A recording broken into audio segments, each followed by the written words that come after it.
I'm Tom Baker, this is Chasing Cars, and this is the new Volkswagen Golf R-Line.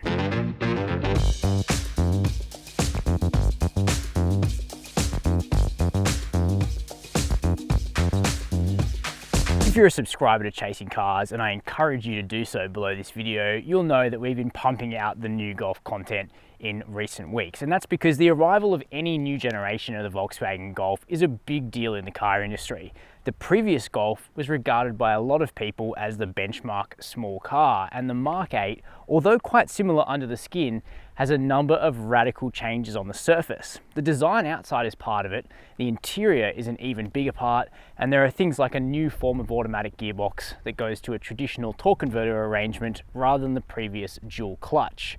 But you can watch my reviews of the Life, the Golf Life, and also the GTI on the channel by clicking up here in the top right hand corner.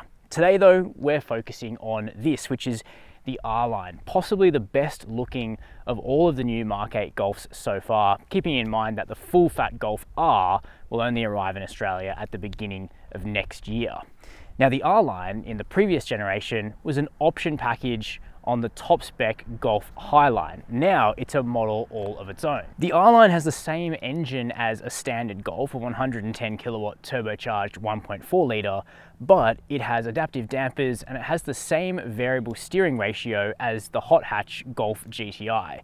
So in today's video, we're going to be finding out whether the R-Line is that kind of halfway house step between a standard Golf and of course that cult classic, the Golf GTI, because on price, it certainly looks that way. As this particular car sits in front of us here, finished in moonstone grey, the Golf R-Line costs just under $44,000 drive away, which is quite a bit for any small car. In today's video, we'll work out whether it's actually worth that much money. Here in the interior of the new Golf is where you find the biggest difference over the previous 7th generation car, which had, you know, a previous generation feeling cabin with the screen well and truly integrated into the center stack. Although for a lot of people, that's where they preferred it. And interestingly, that's where Audi are now putting their screens into the dash rather than sitting up here like a tablet. But in the 8th generation Golf, what we have is this new InnoVision cockpit. At least that's what you get on the Golf Life, which sits underneath this car, and on the R-Line and on the GTI. What the InnoVision cockpit is two 10-inch screens that sit side by side. One of these screens is very good, and one of them is decidedly average. Now, I've already gone over that in my other Golf reviews. I'm not going to beat too much of a dead horse in this video, other than to say the central touchscreen, which runs things like wireless Apple CarPlay and Android Auto, plus the car's own navigation and multimedia functions, is wildly unresponsive at times and difficult to accurately tap. A whole bunch of the functions are hidden away in shortcut menus where you have to be very, very precise with where you tap the screen in order to bring them into view. One theory I have, I'm not sure if this is correct, but it feels like the slate behind the touchscreen might actually be tuned for fingers to come at it from the left, because it just, you know, sometimes you'll be tapping on something and you'll swear that you're coming at it from the right angle, but the screen will interpret that you've hit the thing next to it. So hopefully software updates will be able to rectify that at some point.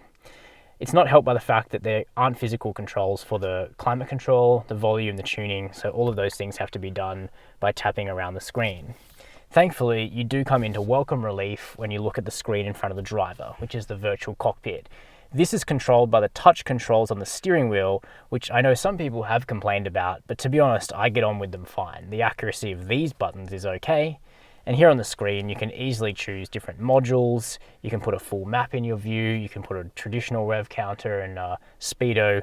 This is easy to use and good. Also good is the Harman Kardon stereo that you can get as an option on the R-Line. That's part of the sound and vision package that also adds a head-up display in front of you, which you can see through polarized sunglasses, which is good. The only other option is a panoramic sunroof, but even just adding the paint and the sound and vision still brings this car to just under 44 grand. And that's a lot more expensive than, you know, a nice high-spec Golf used to be. The GTI is, you know, certainly a premium Golf because that has, you know, a much more powerful engine and things like a limited slip differential on the front axle. The R-Line is just a standard Golf that's turned up a little bit in the sportiness department. Now in the Mark 7 Golf, what you could buy was a Highline, which had leather seats as standard, electric adjustment, seat heating, sunroof, LED headlights, a whole bunch of nice features that elevated it beyond a standard Golf, and then you could put the R-Line package as an option on that car, but it was still considerably cheaper than the new Mark 8 R-Line, and yet in many areas it had more features. So, you know, if you're trading up to the new R-Line, you are going to notice that it's a more expensive car, and that some of the features that you might be used to, like electrically adjustable heated leather seats, are just not fitted here. In fact, you can't even get heated seats on the R-Line, which is something of a disappointment. And that leads me to what I think the Golf lineup is missing in Australia, and that's the car which is called the Golf Style, which you can buy in a lot of overseas markets. That would have been a pretty direct replacement for the old Highline. It has things like power seats with memory that are the Ergo Comfort or Ergo Active seats that are really supportive and comfortable. You can add things like a panoramic roof and adaptive dampers on that car in Germany, and I think that would have been nice to just slot in between the Golf Life and the Golf R-Line as that kind of premium Golf option. Because, you know, a lot of people love to downsize to a Golf later in life, or perhaps they're just looking for a compact car that feels a little bit luxurious and premium, and the style would be a better fit there. Don't get me wrong, the R-Line's cool with its flat bottom steering wheel, perforations, great comfy coffin style seats with micro fleece upholstery. It all looks and feels cool, and as we'll see when we take this car for a drive, it also makes sense on the road. I'm just not sure the range is completely filled out here in Australia. Just before we move to the back seat, we do have decent practicality, adjustable cup holders, wireless charging, big flockline door bins. Quality on the whole, materials, etc. is still really good in the Mark 8, so you don't have to believe all the hype that it's not quite as bank vaultish as the Mark 7. On the whole, the quality is still pretty damn good in this car. One of the resounding positives of the Volkswagen Golf is that while this car is actually one of the smaller options in its segment, the backseat room and the packaging in the vehicle is a really strong point. So for myself here at 6 foot, I can fit behind my own driving position. Headroom is fine, legroom's good. Tow room is a bit more constricted than in a Golf Life, however, and that's because these sports front seats that you get on the R-Line, it's a completely different seat, it's a beefier seat, it sits a little bit lower into the car, and the other thing is it actually obstructs visibility looking forward from the back seat. So if you're going to always have passengers back here, you know, kids who might be prone to car sickness, these seats are something that you're going to want to check out before you sign on the dotted line.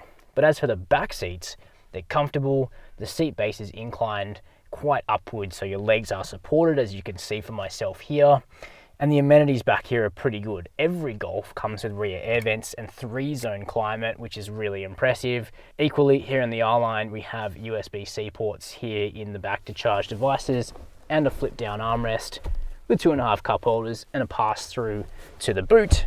Plus, we've got 3 kind of pockets on each of the front seats for storing knickknacks. Now, materials here in the back, sadly, just like the Mark 7 Golf, are still rock hard, whereas something like a Hyundai i30 has nice padded armrests here in the back. But we do have bottle holders in the doors. We do have padding on the door itself, so, you know, it's pretty nice on the whole. Moving around here to the back of the Golf R-Line, the first thing you can appreciate is just how much lower the stance of the R-Line seems. Now, naturally, the ride drop isn't that dramatic over a standard Golf, but it certainly does sit lower, and on these 18-inch Bergamo alloys, I really do think the R-Line is the best looking non-GTI, and in fact, that wheel design, I think it looks better than the 18-inch Richmond alloys that you get on the GTI. That's subjective, you can let me know what you think down below. Otherwise though, we do have this kind of fake quad pipe finisher thing on the R-Line. I'm not the biggest fan of that, but you know, I'll go with it.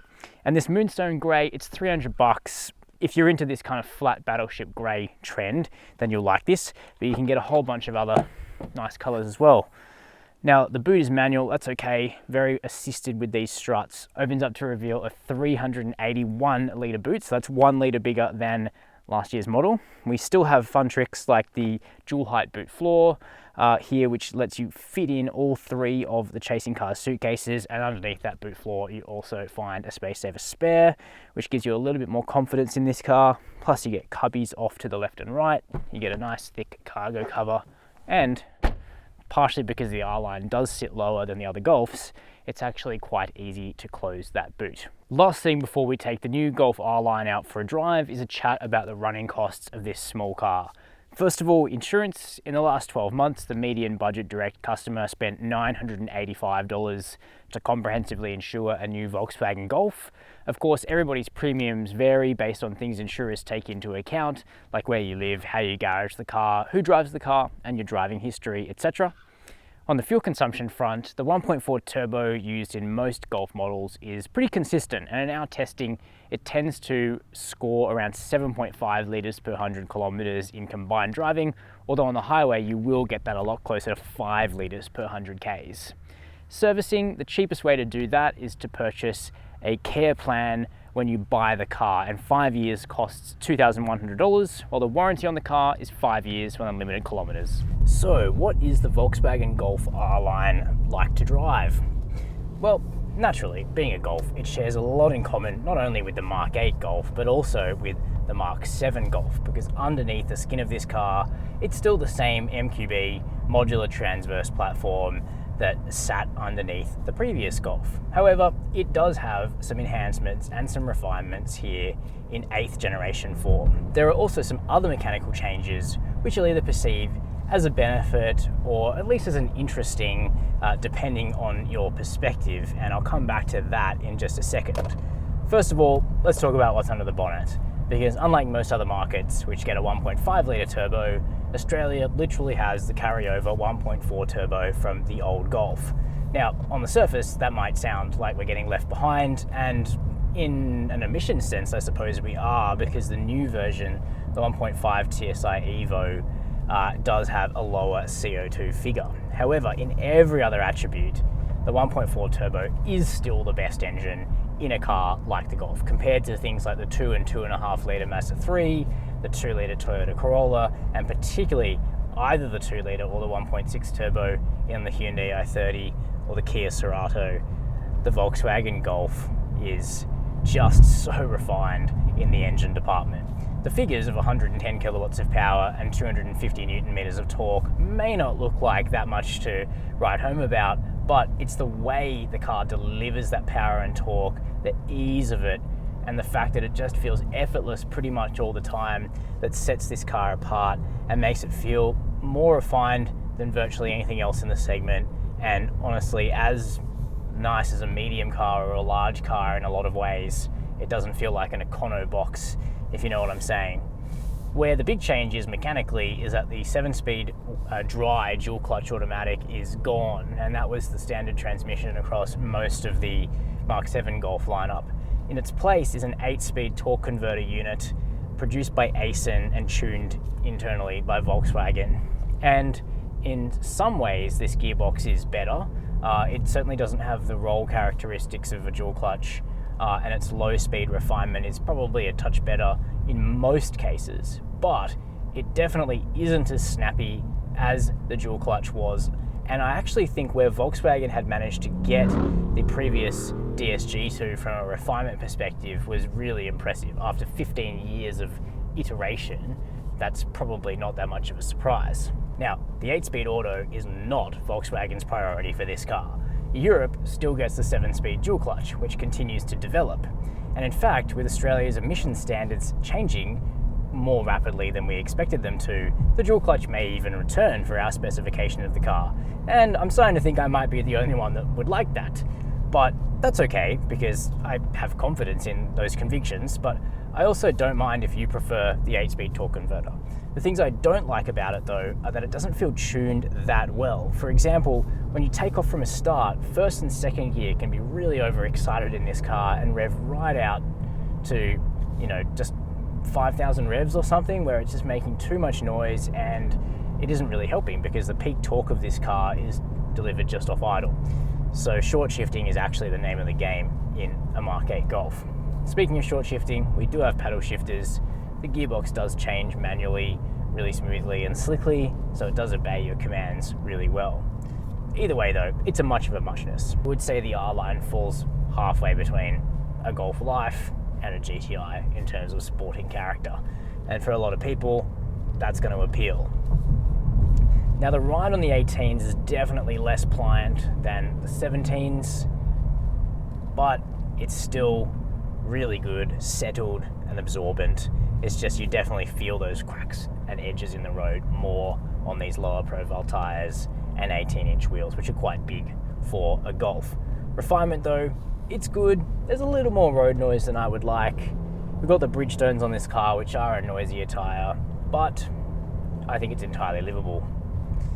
Impressive is that there's a really good standard safety suite across the range. All cars get AEB, lane keep assist, reversing camera, parking sensors, blind spot monitoring.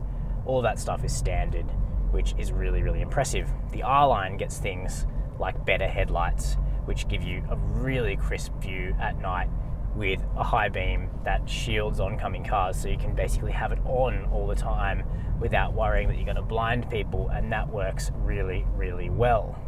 The other thing that the R-Line has, which is different to other Golfs below it, is variable steering, and this is fantastic. Basically, the steering turns more the more you turn the wheel, just like on a GTI, and this is really intuitive, makes the car feel extremely nimble and agile, particularly at high speed, where it takes very, very little effort to turn the car. So, I don't know, it really complements you as a driver, makes you feel like a better driver, and the car just responds really nicely to your inputs. So those are my thoughts on the new Volkswagen Golf in R-Line trim.